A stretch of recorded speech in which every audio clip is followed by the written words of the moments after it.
కూడా నేను సింగరేణి బిడ్డను. బెల్లంపల్లి అంటేనే సింగరేణి కార్మికులు పనిచేసేటువంటి ప్రాంతం. గోదావరి కనిలో పుట్టి పెరిగిన వాడిని.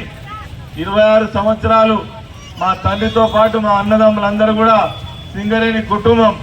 సింగరేణిలో ఉద్యోగస్తునే కాకుండా సింగరేణి నాయకునిగా కూడా అనేక మార్లు సింగరేణి కార్మికుల సమస్యల కోసం జరిగిన ఉద్యమాలలో పాల్గొన్నటువంటి వాడిని.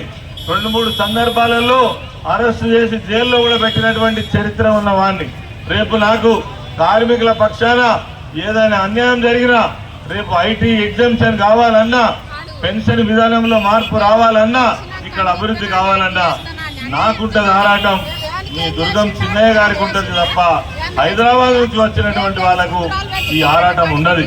వాళ్ళకి ఎంతసేపు వాళ్ళ చూపెట్టి ఉంటుందంటే హైదరాబాద్ దిక్కుంటుంది, వాళ్ళ ఆస్తుల దిక్కుంటుంది, వాళ్ళ కంపెనీల దిక్కుంటుంది, మన దిక్కు ఎందుకుంటుంది?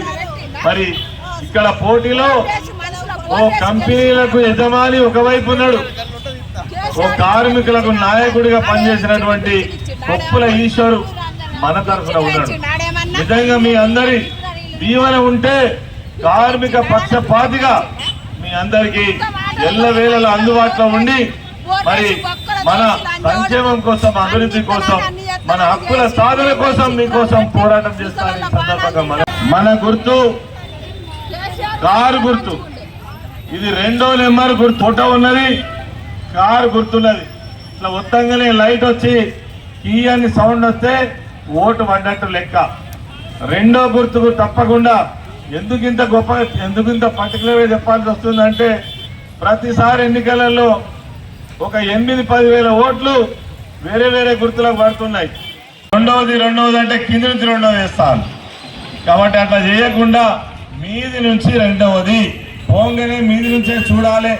2వ నెంబర్ దగ్గర మీ బిడ్డడు కొప్పుల ఈశ్వర్ కారు గుర్తుకు ఓటేయాలని మీ అందరినీ కూడా హృదయపూర్వకంగా నమస్కరిస్తూ మరి నేను సెలవు తీసుకుంటున్నా. జై తెలంగాణ, జై తెలంగాణ.